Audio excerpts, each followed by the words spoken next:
Thanks for watching. Don't forget to like, comment, share and subscribe to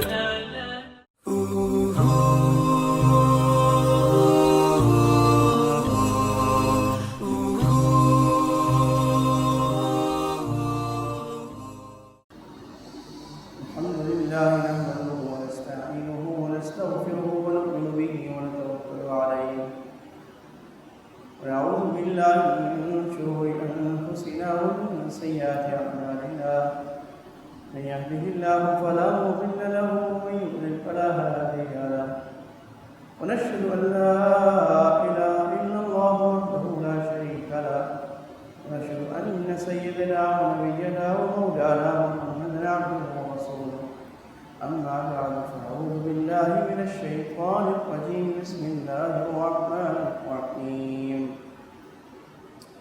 ایک مرتبہ محبت سے درود شریف پڑھ لیجیے۔ اللہم صلی علی محمد وعلی آل محمد وصلی علی محمد، اللہم بارک علی محمد وعلی آل محمد وبارک علی محمد۔ میرے عزیز دوستوں، بزرگوں، اللہ تعالیٰ کا کرم و فضل ہے کہ اللہ تعالیٰ نے ہمیں ایمان اور اسلام دولت عطا فرمائی اور شریعت جیسا واضح راستہ اللہ نے ہمیں عطا فرمایا جو ہمیں زندگی کے ہر قدم پر رہنمائی کرتا ہے، اور اللہ کے نبی جیسا مبارک رہبر، رہنما اور قائد عطا فرمایا ان کی زندگی میں ہر چھوٹی بڑی بات اور ہماری دین و دنیا، خاندانی زندگی، ہر چیز کے بارے میں بڑی عظیم حکمتیں اور رہنمائیاں ہیں۔ اللہ ہمیں لینے والا بنا دے۔ پچھلے ہفتے ہم نے کون سا واقعہ پڑھا تھا جی، یاد ہے کسی کو؟ جی ہاں، ماشاءاللہ، غزوہ بنو المصطلق میں کیا واقعہ ہوا تھا؟ غزوہ بنو المصطلق میں لڑائی ہوئی تھی نا، دو طبقوں کی۔ وہ کون سے دو طبقے تھے جن میں جھگڑا ہو گیا تھا اور پھر اللہ کے نبی آئے تھے اور آپ ناراض ہوئے تھے؟ ہاں، انصار اور مہاجرین میں لڑائی ہونے لگی تھی اور اللہ کے نبی صلی اللہ علیہ وسلم تشریف لائے تھے اور آپ نے فرمایا تھا کہ دعوہا فإنہا منتنا، کہ میرے درمیان ہوتے ہوئے تم جاہلیت کے نعرے لگا رہے ہو، انصار آ جاؤ، مہاجرین آ جاؤ۔ آپ نے فرمایا چھوڑ دو ان نعروں کو، یہ بدبودار ہے۔ اور اس پر عبداللہ بن ابی منافق نے یہ بات کی تھی کہ ان مکہ والوں نے تو ہمیں ہمارے گھر میں ذلیل کر دیا، اور ہم جب مدینہ واپس جائیں گے اس غزوے سے تو ہم جو عزت والے ہیں وہ نعوذ باللہ ذلیل لوگوں کو باہر نکالیں گے۔ یاد آ گیا نا؟ اور اس پر میں نے جو بات کی تھی پچھلے ہفتے، وہ کل اور آج کے منافقین، یہ عنوان تھا ہمارا۔ اچھا، یہ جو جتنے بیانات ہیں یہ ماشاءاللہ ساجد بھائی ریکارڈ کرتے ہیں، یہ شیئر بھی کر دیتے ہیں پھر میرے سے عنوان پوچھ کے۔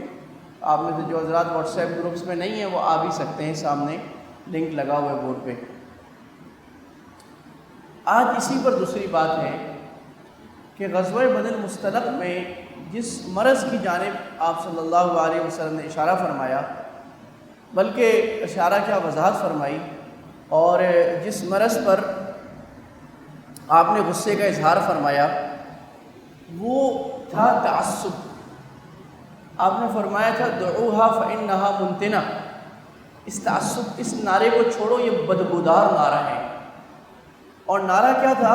انصار نے آواز لگائی تھی یا للانصار، انصار آؤ مہاجرین کے خلاف ہماری مدد کو آؤ، اور مہاجرین نے آواز لگائی تھی یا للمہاجرہ، مہاجرین آؤ انصار کے خلاف ہماری مدد کرنے آؤ۔ اب آپ دیکھیے کہ انصار اور مہاجرین یہ وہ نام ہیں جو قرآن نے ان کو دیے ہیں، اتنا مبارک نام اللہ کے نبی نے دیا ہے، عزت برکت والا نام ہے۔ انصار کے الگ سے فضائل ہیں ڈھیر و ڈھیر، اور مہاجرین کے فضائل ہیں ڈھیر و ڈھیر قرآن و حدیث میں، لیکن اتنے فضیلت والے نام کے ساتھ کو بھی جب تعصب کے لیے استعمال کیا جاتا ہے تو اللہ کے نبی اس کو کیا کہتے ہیں؟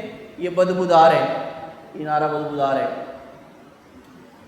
اور یہ اور بات ہے کہ بعد میں عبداللہ بن ابی منافقین نے جو فتنہ بھڑکایا اور کہا کہ ہم لڑائی کریں گے، آپ یہ بھی کر سکتے تھے کہ عبداللہ بن ابی کو مار کے مرواتے، لیکن کیا ہوتا کہ عبداللہ بن ابی کے 200-300 ساتھی تھے یا کچھ کچے مسلمان تھے، جو آدھے منافق کچھ نہ کچھ بیچ میں، یا اس کے قبیلے کے لوگ تھے جو خزرج کے، وہ بھڑک جاتے اور ایک لڑائی ہو جاتی۔ تو اللہ کے نبی صلی اللہ علیہ وسلم نے اپنی حکمت سے اس فتنے کی آگ کو دبا دیا، اور آپ نے فوراً کہا قافلے کو کوچ کرو یہاں سے، ابھی نکلو۔ حالانکہ ابھی چلنے کا وقت نہیں تھا، آپ نے کہا بس سامان سمیٹو نکلو اگلے پڑاؤ میں، تاکہ لوگ جانے آنے کی تیاریوں میں لگ جائیں اور لوگوں کو آپس میں چیم و گوئیوں کا اور باتوں کا اور تبصروں کا وقت نہ لگے۔ تو تبصروں اور باتوں کا جب موقع ہو اور لوگ غلط باتیں کرنا چاہ رہے ہیں، اس کا ایک حل اللہ کے نبی نے سکھا دیا کہ لوگوں کو کسی کام میں مصروف کر دیا جائے، کسی کام میں مصروف۔ اب جب لگ گئے، اب ایک دن گزر گیا، سفر چل رہا ہے، تھک گئے، جا کے وہاں جا کے سو گئے، رات گئی، بات گئی، اب اتنے زیادہ تبصرے نہیں ہوئے جتنا واقعہ ہونے پر ہوتا ہے۔ تو جب کوئی ایسا واقعہ ہو کہ جس میں فتنہ ہو رہا ہو تو اس میں لوگوں کو وہاں سے نکال دینا چاہیے، مصروف کر دینا چاہیے، تاکہ لوگ اس کے اوپر تبصرے نہ کریں، پارٹی بازیاں نہ کریں۔ یہاں جو ہمیں سمجھ میں آ رہا ہے تعصب کا مضمون ہونا، تعصب کا مطلب اور تعریف کیا ہوتی ہے؟ تعصب کا مطلب ہوتا ہے کہ انسان اپنے کسی خاص طبقے کی جانب اتنا مائل ہو جائے کہ دوسروں کے ساتھ انصاف نہ کر پائے، اپنے کسی طبقے کی طرف مائل ہو کر دوسرے کی طرف انصاف نہ کر پائے۔ اس کو انگریزی میں بائیگٹری کہتے ہیں اور پریجڈس بھی کہتے ہیں۔ پریجڈس کا مطلب کہ کسی کے اوپر بدگمانی کرنا، لیکن تعصب جو ہے یہ بائیگٹری ہے۔ یا آپ یہ کہیں گے اس کا نتیجہ ہوتا ہے ڈسکریمنیشن، ریشیل ڈسکریمنیشن وغیرہ، یہ نتیجہ اس کا نکلتا ہے۔ یہ بہت ساری اقسام کا ہے تعصب، چنانچہ تعصب قبیلے کا ہوتا ہے، میں خان، میں ملک، میں چودھری، میں آقا خیل، میں کاکا خیل، ٹھیک ہے، میں جو ہے نا وہ ملواڑی ہوں، میں وہ چودھری ہوں، اور میں جو ہندوؤں میں ہوتا ہے ذات پات سب سے زیادہ وہاں پر ہوتا ہے، برہمن ہوں، اس طرح کے۔ نمبر 2 ملک کا تعصب ہوتا ہے۔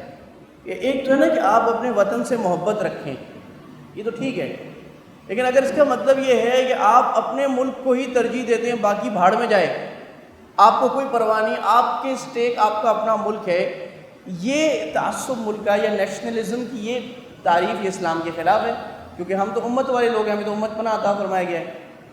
اسی طرح مذہب کا تعصب، مذہب کا تعصب کا مطلب ہے یہ بات تو ٹھیک ہے کہ ہمارا عقیدہ ہے کہ اسلام ہی کامیاب ہونے والا مذہب ہے، اور ان الدین عند اللہ الاسلام، اور اللہ تعالیٰ نے فرما دیا کہ وَمَن يَبْتَغِ غَيْرَ الْإِسْلَامِ دِينًا فَلَن يُقْبَلَ مِنْهُ، اسلام کے علاوہ کوئی اور دین لے کے آئے گا قبول نہیں ہوگا، نجات کا ذریعہ اسلام ہے۔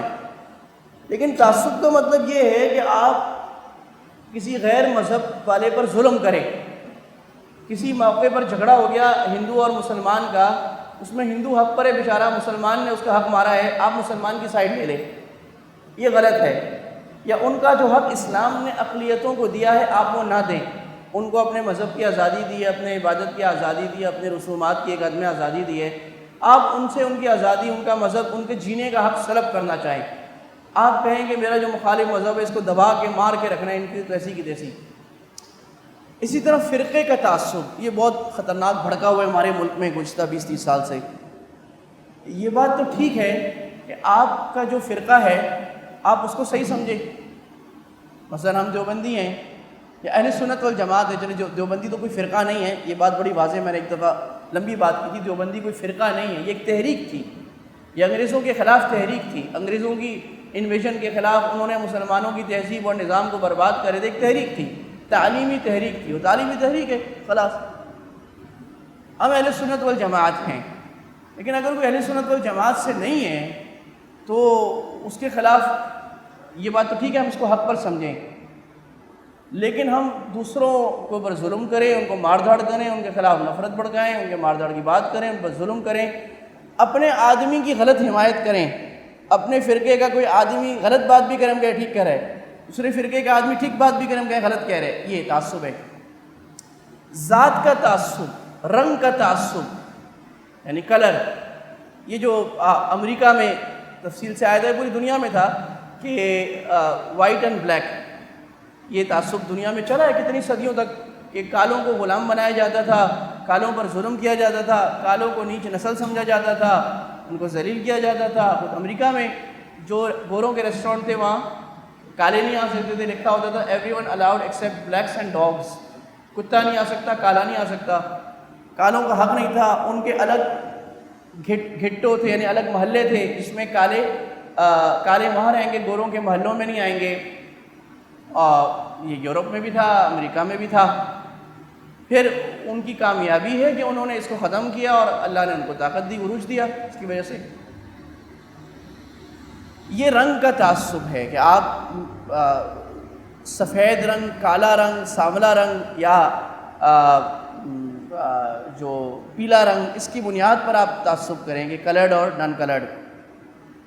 ہمارے یہاں بھی بعض دفعہ یہ ہو جاتا ہے، کیونکہ ایک طبی بات ہے اللہ کی طرف سے کہ دنیا میں جو لوگ کالے رنگ والے ہیں وہ ہمارے غریب ہیں بیچارے، تو وہ دو وجہ سے ان کے ساتھ تعصب کیا جاتا ہے، ایک ان کی غربت کی وجہ سے، ایک ان کے رنگ کی وجہ سے۔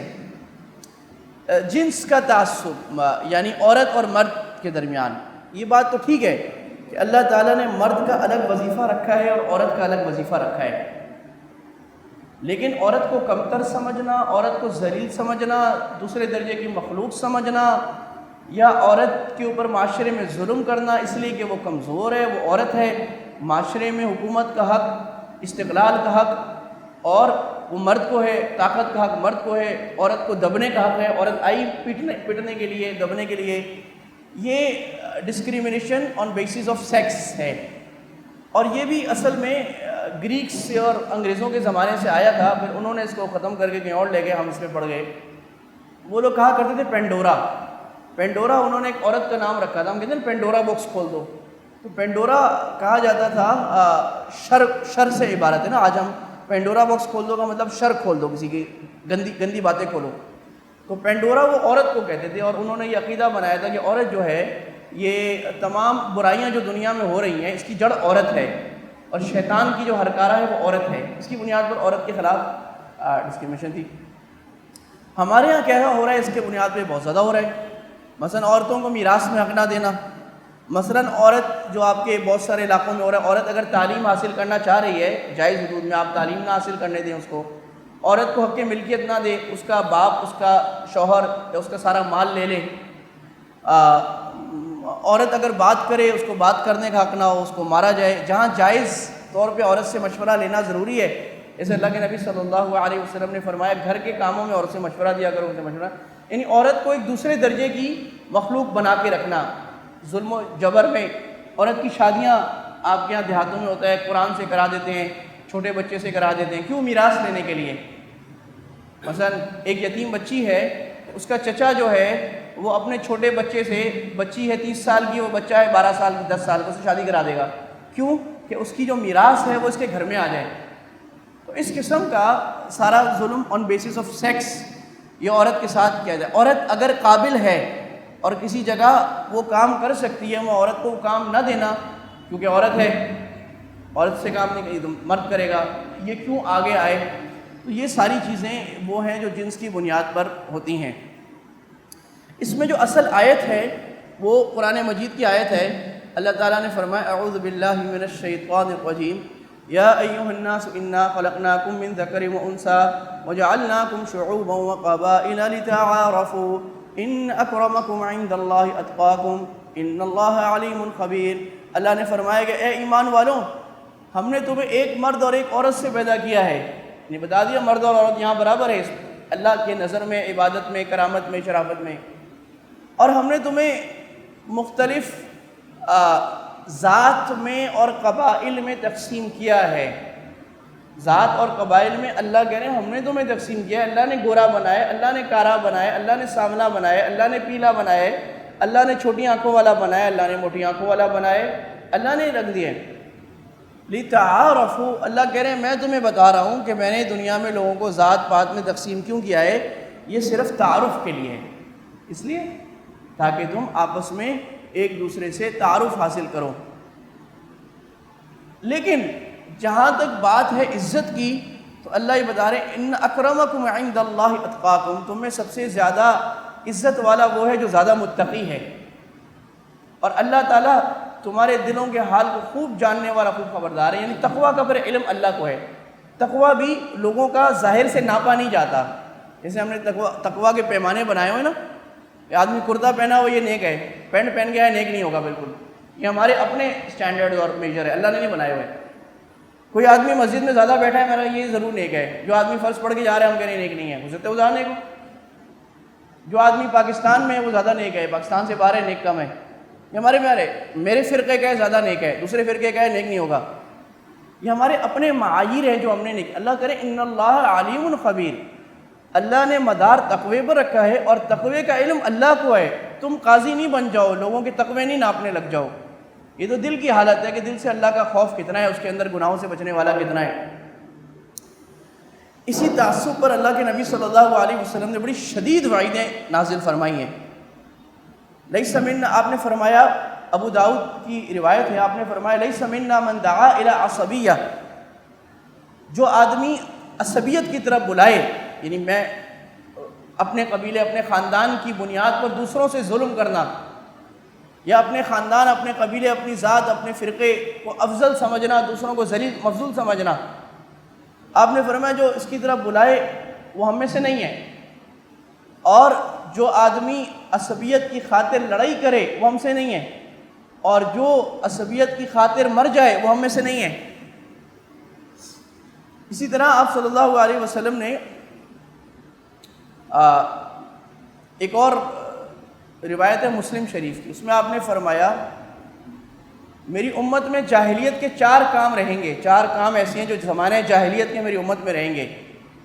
نمبر 1 الفخر فی الاحساب، اپنے حسب پر فخر کرنا کہ میں چودھری، میں ملک، میں فلاں قبیلے کا، میں سندھی، میں پٹھان، میں مہاجر، میں بلوچی، میں افضل ہوں، پاکستان کے زیادہ وسائل مجھے ملنے چاہیے، میرا حق مارا جا رہا ہے، میں بڑا ہوں، اصل پاکستان میں ہوں۔ یہ وَالطَّعْنُ فِي الْأَنْسَابِ، دوسروں کے نسبوں میں طعن کرنا، تم نیچ ذات کے آدمی، تم میرے آگے منہ اٹھا رہے ہو، تم حجام کی ذات کے آدمی، تم کمار کی ذات کے آدمی، میں سنار کی ذات کا آدمی ہوں، تمہیں شرم نہیں آتی، اور تم مزدور ہو کے میرے آگے بات کر رہے ہو۔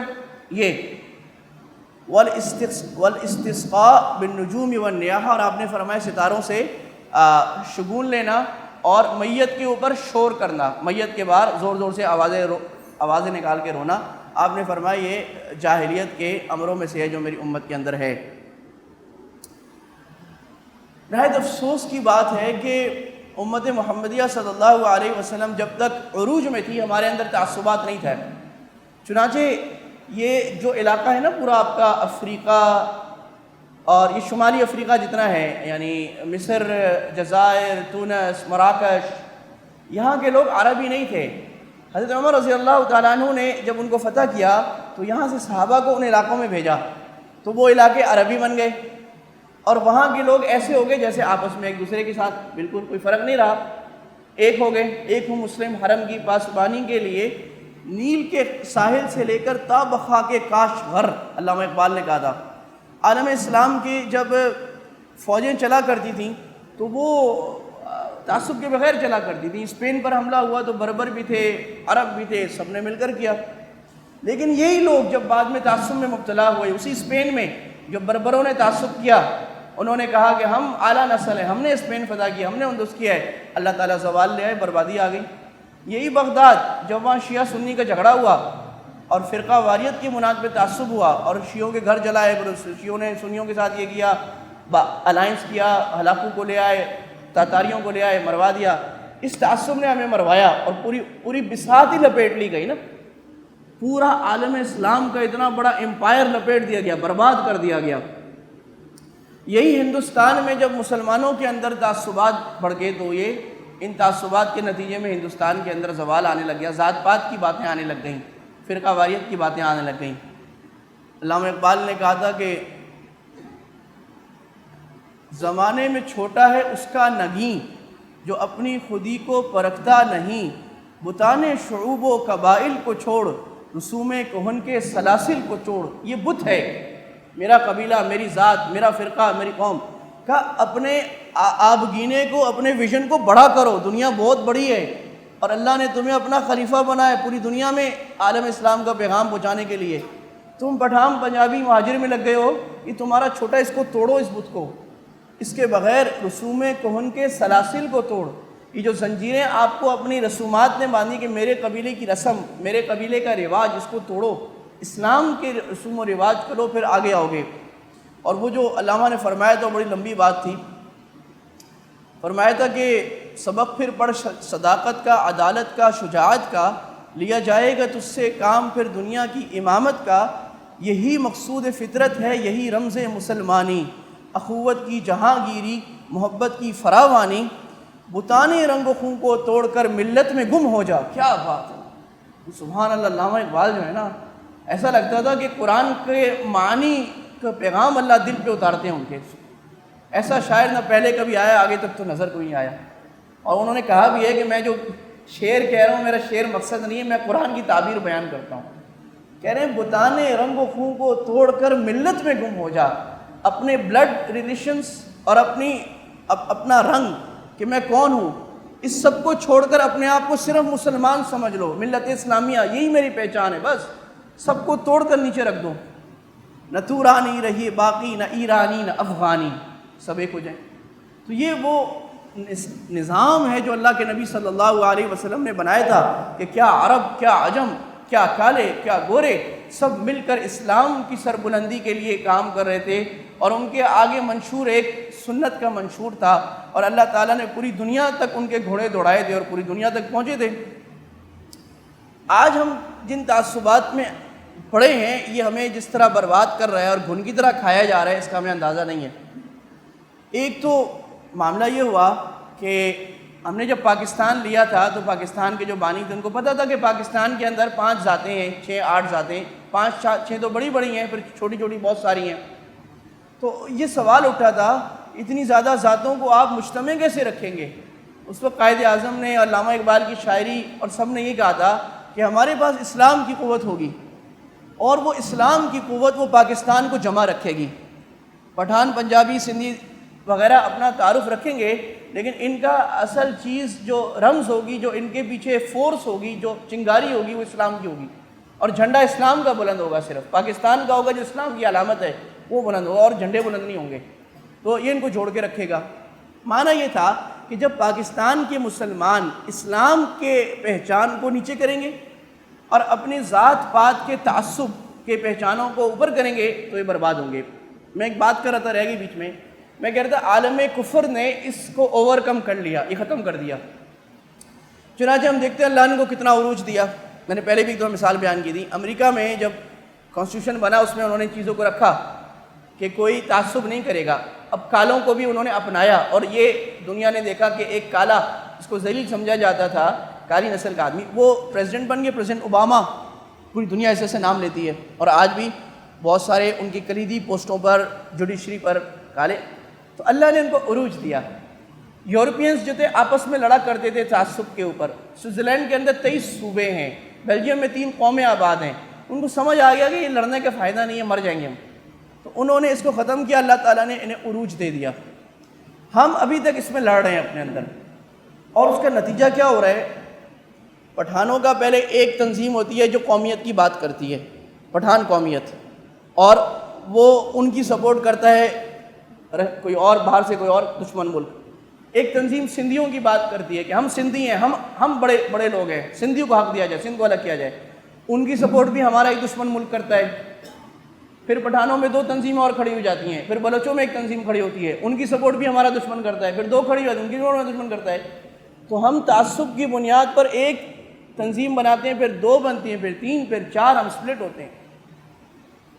ہمارے ہندوستان پاکستان میں جتنے فرقے بنے، دنیا میں مجھے کہیں ایسے فرقے نظر نہیں آئے، نہ ترکی میں، نہ ملیشیا، نہ انڈونیشیا، کہیں اور ایسے نظر نہیں آتے۔ نتیجہ کیا ہوا؟ وہ فرقوں کے فرقے در فرقے بنتے چلے جا رہے ہیں۔ اہل حدیثوں کے فرقے کتنے سارے ہو گئے، دیوبندیوں کے فرقے کتنے سارے ہو گئے، بریلیوں کے فرقے کتنے سارا، اور the list is on going، ابھی بن رہے ہیں، ابھی اور بن رہے ہیں، بنے جا رہے ہیں۔ تو یہ جو تعصب ہے، یہ قوم کو برباد کرنے کے لیے کافی ہے۔ اس لیے اللہ کے نبی نے فرمایا تھا، آج ہمارے یہاں ایک مسئلہ آیا ہمارے دارالفتہ میں، انہوں نے کہا جی ایک علاقہ ہے، ایک سوسائٹی ہے، وہاں ایک مسجد ایک فرقے کی ہے، دوسرا فرقہ کہتے ہیں لڑائی ہو رہی ہے، مار کوٹائی، خون خرابے تک بات پہنچ گئی ہے کہ ہم بھی اپنی مسجد بنائیں گے، تو اب کیا کیا جائے؟ تو بعض حضرات کہتے ٹھیک ہے ان کو بھی مسجد بنانے دو۔ میں نے عرض کیا کہ ایک تیسرا فرقہ آ گیا، وہ بولے کہ ہماری بھی مسجد بنے، پھر چوتھا آ گیا، وہ بولے ہماری مسجد بنے، پھر وہ جو چوتھا فرقہ ہے اس کے 2 فرقے ہیں، وہ ہر فرقہ کہے گا ہماری مسجد بنے۔ اسلام کہاں جائے گا؟ کیا ایسا نہیں ہو سکتا مسلمانوں کی مسجد بنائیں؟ اس پہ نہ دیوبندی لکھا ہو، نہ بریلوی، نہ دیوبندیوں کے شاعر ہو، نہ بریلویوں کے شاعر ہو، نہ اہل حدیث شاعر، مل کر کام کریں۔ یہ کام فوج نے کافی حد تک کیا ہے ہمارے یہاں پاکستان میں۔ ان کے یہاں یہ ہوتا ہے کہ جو بھی آئے گا امام میرٹ پر آئے گا اور کام نہیں ہوگا۔ میں جب پہلی دفعہ برطانیہ گیا وہیں افسوسناک شکل نظر ہے، امریکہ میں نظر آتی ہے۔ آپ یقین جانیں یہ دیوبندی مسجد ہے، یہ 7 کونے پہ اہل حدیث مسجد ہے، اور وہ دوسرے نکڑ پر بریلوی مسجد ہے۔ آپ عالم کفر میں جب یہ بیٹھ کر پیغام دے رہے ہیں، آپ کا پیغام کیا جا رہا ہے؟ یعنی وہ تو آپ جگ ہسائی کرا رہے ہیں اپنی جا کے کہ مسلمان اتنے بٹے ہوئے، اتنے اور اس مسجد والا آدمی اس مسجد میں نہیں جاتا، اگر چلا جائے اس کو سب ملامت کرتے ہیں، تم اس مسجد میں چلے گئے، اور اس مسجد والا اس مسجد میں نہیں جاتا۔ یہ ہمارے ہندوستان پاکستان کی مصیبت ہے جو 150 سال سے ہمیں کھائی جا رہی ہے۔ جو اس پر بات کرے اس کے خلاف لوگ ہر فرقے والے شروع ہو جاتے ہیں، بھائی تم تو ہمارے بزرگوں کے خلاف بات کر رہے ہو۔ تو بھئی بات یہ ہے اپنا فرقہ چھوڑو نہیں، دوسرے کو چھیڑے نہیں۔ ہمارے جو اپنے عقائد ہمارے بزرگوں سے ملیں آپ ان پر چلیں، ہم کس نے منع کیا ہے؟ لیکن دوسروں کو برا بھلا کہنا، نفرت بھڑکانا، فتوے لگانا۔ ابھی جو پچھلے ہفتے پاکستان کے تمام فرقے والوں نے ایک کوڈ آف کنڈکٹ طے کیا ہے کہ بھئی ایک دوسرے کے خلاف نفرت نہیں بھڑکائی جائے گی۔ اس میں ایک شق ہے، شق نمبر 12 کہ کوئی کسی کے خلاف کفر کا فتویٰ نہیں لگائے گا۔ شق نمبر 11 تو یہ ہے کہ صحابہ، اہل بیت اور ائمہ کرام کسی کی کوئی توہین نہیں کرے گا، اور جو توہین کرے گا اس پر یہ سزا ہوگی۔ اس کا پارلیمنٹ سے بل بھی پاس ہو رہا ہے صحابہ کرام رضوان اللہ اجمعین پر۔ ابھی حالیہ بعض لوگوں نے بڑی گندی زبانیں دراز کی تو اس کے نتیجے میں بل پاس ہو رہا ہے۔ تو ہمارے بعض حضرات کہنے لگے، بعض کہ یہ تو جی آپ نے فقہ کا اختیار جو ہے نا فتوے کا آپ نے حکومت کو دے دیا۔ تو میں نے کہا آپ کیا چاہتے ہیں کہ آپ کفر کے فتوے لگائیں؟ اس میں یہ لکھا ہوا ہے کہ کوئی انڈیویژل کسی کو کفر کا فتویٰ نہیں لگائے گا، this is the responsibility of the state, اور اسٹیٹ نے اس کے لیے اسلامی نظریاتی کونسل اور فیڈرل شریعہ کوڈ رکھی ہوئی ہے۔ انہوں نے قادیانیوں کو غیر مسلم قرار دے دیا اسٹیٹ نے، ٹھیک ہے، باقیوں کو اسٹیٹ کرے گی، دنیا میں ایسے ہی ہوتا ہے۔ یہ چیز خراب ہے۔ تو لہٰذا بھائی اللہ تعالیٰ ہمیں سمجھ عطا فرمائے۔ اس بات کو سمجھنے کی ضرورت ہے کہ جب میں پریجڈس میں مبتلا ہوتا ہوں، بائیگٹری کرتا ہوں، اگر سارے رکشے والے جمع ہو جائیں اور رکشے کی ٹکر لگ جائے ٹیکسی دے، تو ٹیکسی والے رکشے والے کے ساتھ، ٹیکسی والے کے ساتھ آئیں گے، رکشے والے رکشے والے کے ساتھ، ہے نا؟ وہ یہ نہیں دیکھیں گے کہ غلطی کس کی تھی۔ اگر گاڑی نے موٹر سائیکل کو مار دیا تو اخبار میں خبر ایسے آئے گی کہ خطرناک تیز رفتار گاڑی موٹر سائیکل کو کچل کے چلی گئی، یعنی موٹر سائیکل والا ہر وقت صحیح ہے بیچارہ، گاڑی والا غلط ہی ہے۔ کس نے بتا دیا آپ کو؟ اللہ تعالیٰ فرماتے ہیں یا ایھا الذین آمنوا کونوا قوامین بالقسط، اے ایمان والوں عدل کو اپنے ہاتھ پہ رکھو، شہداء للہ، اللہ کو حاضر ناظر گواہ بن کر۔ اگر میں اپنے قبیلے کی، اپنے خاندان کی حمایت کر رہا ہوں اور غلط کر رہا ہوں، مجھے پتہ ہے غلط کر رہا ہوں، تو مجھے اللہ کا جواب دہ ہونا پڑے گا، اور میں اس کے ذریعے امت کو توڑتا ہوں۔ میں اپنا قبیلہ، اپنی قومیت کی بات کر رہا ہوں، قومی تنظیم، لسانی تنظیم، زبانی تنظیم کے اندر شامل ہوتا ہوں جو قومیت کی بنیاد پر نفرت بھڑکاتی ہے، ایک قوم کو افضل قرار دیتی ہے، ایک قبیلے کو افضل قرار دیتی ہے، اور یہ میں امت کو توڑ رہا ہوں، اور میں اللہ کے نبی کے سامنے جواب دینے کے لیے پھر تیار ہو جاؤں کہ حشر میں جب اللہ کے نبی کے سامنے پیشی ہوگی اور آپ کہیں گے تو نے اپنے ذاتی مفاد کی خاطر امت کو توڑا تھا، اور میں امت بنا دے کے گیا تھا کہ کوئی مسلمان کالا گورا نہیں، کسی عربی کو عجمی پر، کسی کالے کو گورے پر فضیلت نہیں ہے، الا ان تفضلوا بالتقوی۔ اللہ کے نبی نے خطبہ حجۃ الوداع میں کہا تھا تقوی سے ہے، اور تقوی ضروری نہیں کسی کے فرقے سے آئے، ضروری نہیں کسی کی ذات سے آئے، ضروری نہیں کسی پاکستان میں اللہ نے سارا تقوی دے دیا ہو۔ تقوی تقسیم ہے، پاکستان میں بھی ہے، سعودیہ میں بھی ہے، ملیشیا میں بھی ہے، ترکی میں بھی ہے، مراکش میں بھی ہے، سب کو اللہ نے دیا ہوا ہے، سب کو اللہ نے علم کا حصہ دیا ہوا ہے۔ تو آفاقی سوچ رکھنا، عالمی سوچ رکھنا، ساری امت کو اپنا سمجھنا، امت میں جہاں ہے میرا ہے اور میں اس کا ہوں، اور پوری امت میں جہاں کسی کو تکلیف آ رہی ہے اس کے درد میں مبتلا ہونا، اس کے لیے محنت کرنا۔ اگر ملک میں کسی عیسائی کو بھی ظلم ہو رہا ہے تو تو یہ اسلام مجھے سکھاتا ہے کہ میں اس کے حق میں بات کروں. اگر ہندو پر ظلم ہو رہا ہے، اسلام مجھے سکھاتا ہے میں اس کے حق میں بات کروں. میرے مخالف تنظیم پر، میرے مخالف فرقے پر اگر ہو رہا ہے، اسلام مجھے سکھاتا ہے ان کی بات کروں. آج سیاست بھی یہی ہو گئی، تعصب، دوسروں کو برا بھلا، گالیاں، پوری پارلیمنٹ اس سے بھری ہوتی ہے، ایک دوسرے کے خلاف گالی. ایک تنظیم والے کو پتہ ہوتا ہے کہ یہ بل جو آ رہا ہے یہ ملک کے مفاد میں ہے، وہ بدقسمت پھر بھی اس کی مخالفت کرتے. پتہ ہے کیونکہ میری پارٹی نے کہا ہے.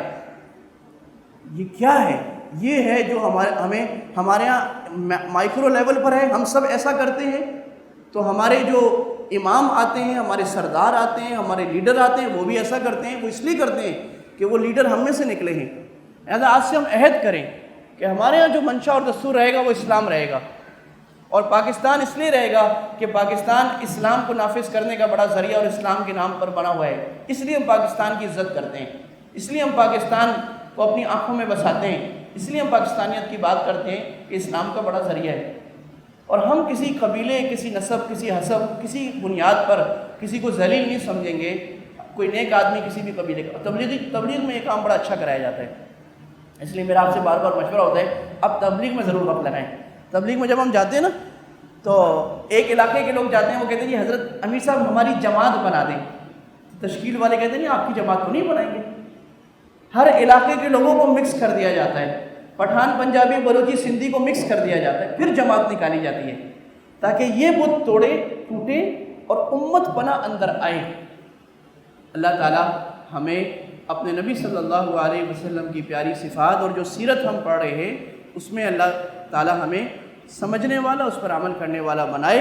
اور جو بت ہم نے بنا لی ہیں اسلام کے خلاف اور جو اپنی بری عادتوں کی وجہ سے ہم دنیا میں ذلیل ہو رہے ہیں، اللہ تعالیٰ ہمیں اس سے نکلنے کی توفیق عطا فرمائے. وما علینا الا البلاغ وآخر دعوانا الحمد للہ رب العالمین. Thanks for watching. Don't forget to like, comment, share and subscribe to